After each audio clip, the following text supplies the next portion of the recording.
নমস্কার বন্ধুরা, কেমন আছেন? আবার আপনাদের জন্য আজ চলে এসেছি নতুন একটি ব্লগ নিয়ে। আমরা আজ চলে এসেছি ইসকনের মন্দিরে। আর এই ইসকন কিন্তু নবদ্বীপ মায়াপুরে নয়, এই ইসকন খোদ কলকাতার বুকে। এই ইসকন মন্দিরটি রয়েছে নিউ টাউন সাপরজি বাস টার্মিনালের কাছেই। সাপরজি বাস টার্মিনালের কাছ থেকে টোটো আছে, সেই টোটো ধরলে একদম ইসকনের এই মন্দিরে পৌঁছে দেবে।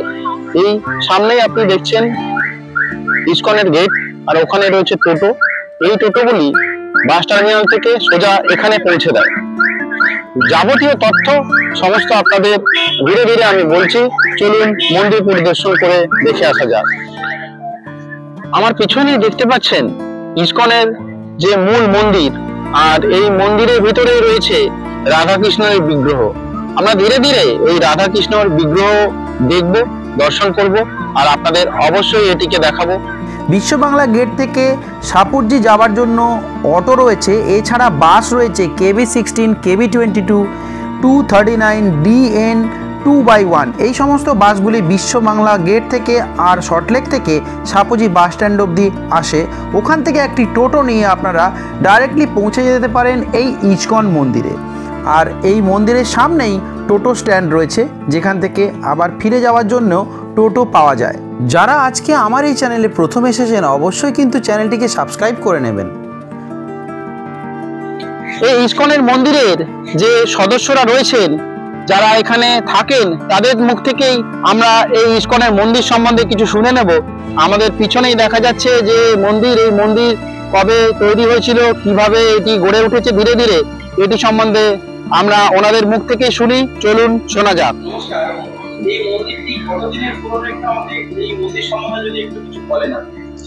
এটা প্রায় প্রথমে একটা গোশালা হওয়ার কথা ছিল, বিশাল বড় বৃহত্তম গোশালা হওয়ার কথা ছিল। 2012-তে যখন এই জমিন কেনা হয়, তখন এটা বড় বিশাল বৃহত্তম গোশালার কথা ছিল, কিন্তু ওটা এখন চেঞ্জ হয়ে গেছে। এখন আমাদের স্কুলে এখানে টার্গেট হচ্ছে বড় মন্দির আগে। হ্যাঁ, বড় মন্দির, স্কুল, হসপিটাল, প্রচুর প্রচুর সব মানে আইডিয়া করা আছে, শুধু সময়ের অপেক্ষা এবং অর্থের অপেক্ষা। হ্যাঁ, একদিন এখানে কিছুই ছিল না, খড়ের কুটির করে এখানে পুজো পার্বণ হতো। আজকে সে জায়গা থেকে অনেকটা হয়েছে। আমি তো 2012-তে এখানে আছি, তো তখন কিছুই ছিল না বলতে গেলে এখানে। আজকে তো বলতে গেলে অনেক ভক্ত আসছে এবং অনেক কিছু হয়েছে। হ্যাঁ, আগে এমনি ফটো করে পুজো হতো, খড়ের কুটিরে পুজো হতো, সেই থেকে হল হলো, মন্দির হলো, সেতে আরো উন্নত মন্দির একটু করলো। হ্যাঁ, এখন এই চলছে। এই মন্দির এখনো প্রায় 5 থাকবে, এরপরে বড় মন্দির হবে, গোশালাও বড় হবে, অনেক কিছু পরিকল্পনা আছে, শুধু সময়ের অপেক্ষা। আমাদের মন্দির খোলে ভোর 4:30-এ মঙ্গলারতি, 7:30-এ দর্শন আরতি, তারপরে আপনার ভোগ আরতি হচ্ছে 12টার সময় ভোগ আরতি, সন্ধ্যে 6:30টার সময় হচ্ছে সন্ধ্যা আরতি। এই আছে আমাদের মন্দিরের টাইম। 6:30 থেকে 8:30 পর্যন্ত মন্দির খোলা থাকে। যারা আসবেন তারা 6:30 থেকে 8:30-টার মধ্যে যেন মন্দিরটা আসে সন্ধ্যের সময়, না হলে পরে এলে দর্শন পাবেন। এই তো সকালে 9টার সময় প্রসাদ আমাদের দেওয়া হয়, দুপুর 1:30টার সময় প্রসাদ দেওয়া হয়, সন্ধ্যে 7টার সময় প্রসাদ দেওয়া হয়। কিন্তু কুপন আপনাকে 11 থেকে 1টার মধ্যে সংগ্রহ এখান থেকে করে নিতে হবে। হরে কৃষ্ণ। প্রত্যহ সন্ধ্যা 6:30 এখানে আরতি হয়, আর আরতির পরে এখানে ভোগ প্রসাদও দেওয়া হয়।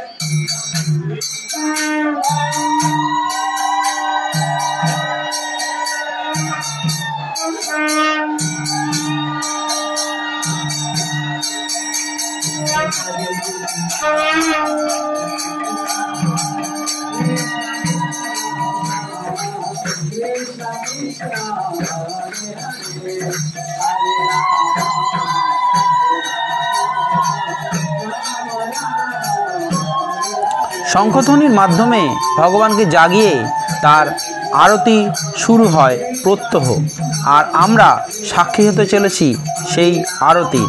চলুন দেখা যাক এইখানকার আরতিটি মন ভরে।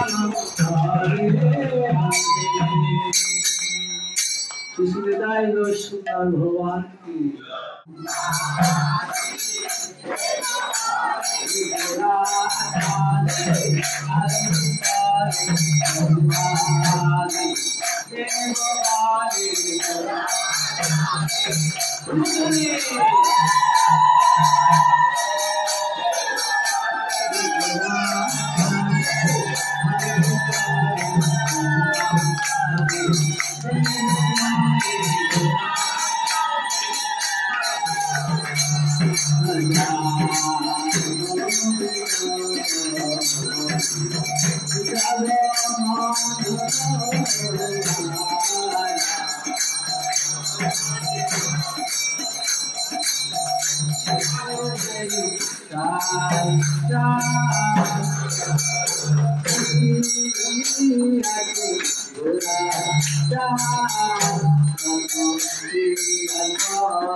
ইনি হলেন শিলা প্রভুপাদ, যিনি ইস্কনের প্রতিষ্ঠাতা এবং সারা বিশ্বে হরেকৃষ্ণ মুভমেন্টের উদ্যোক্তা। 1896 সালের সেপ্টেম্বর মাসের 1 তারিখে কলকাতায় জন্মগ্রহণ করেন। অভয়চরণ বৃন্দাভক্তি বেদান্ত স্বামী প্রভুপাদ এনার পুরো নাম।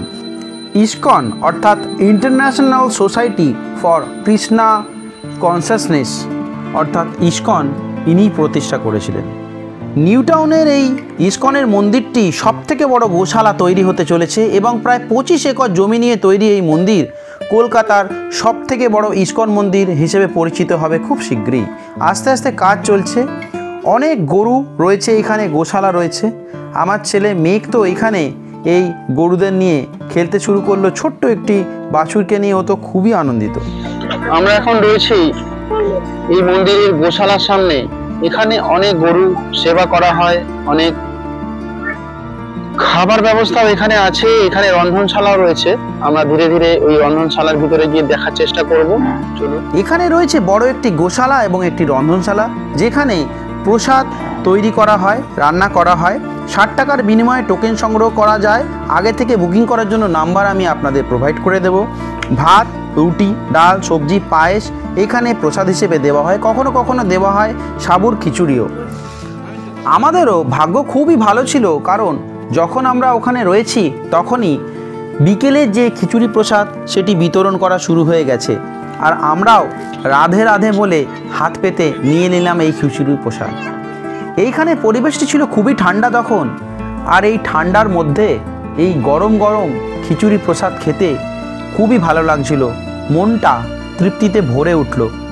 আর এই খিচুড়ি প্রসাদ শুধু একবারই নয়, আপনি যতবার চাইবেন ওনারা আপনাদের হাতে ততবার একটি থালাতে আপনাদের দিয়ে দেবেন। এখানে আসলে আপনারা এখানকার যে হ্যান্ডমেড দুগ্ধজাত যে দ্রব্যগুলি রয়েছে, যেরকম ঘি, মাখন, সমস্ত এখানে পেয়ে যাবেন। এখান থেকে সংগ্রহ করতে পারবেন। এখানে দোকান আছে যেখান থেকে সমস্ত কিন্তু এইখানকারই তৈরি। এই ইস্কনের মন্দির অনেক বড় জায়গা নিয়ে এখনো কাজ চলছে। এখানে অনেক বড় একটি গোশালাও রয়েছে। ধীরে ধীরে গড়ে উঠছে ইস্কনের মন্দির। আরো কিছুদিন পর এই ইস্কনের মন্দিরটি কিন্তু অনেক বড় আকার নেবে। এই মন্দিরের সামনেই দেখলাম যে বড় বড় 3টি রথ চাপা দেওয়া রয়েছে, যেগুলি রথযাত্রার সময় বের করা হয়। আর এই কৃষ্ণমূর্তিকে সঙ্গে নিয়ে আজকের আমার এই ভিডিও এখানেই শেষ করছি। আশা করছি আপনাদের খুবই ভালো লেগেছে। অবশ্যই এই মন্দিরে একবার দর্শন করে যাবেন। আমার এই ভিডিও ভালো লাগলে অবশ্যই লাইক করবেন, কমেন্ট করবেন, শেয়ার করবেন, আর পাশে থাকা বেল আইকনে ক্লিক করবেন আমার ভিডিও সবথেকে আগে পাওয়ার জন্য। আর আজকে যারা এই চ্যানেলে নতুন অবশ্যই সাবস্ক্রাইব করতে ভুলবেন না কিন্তু।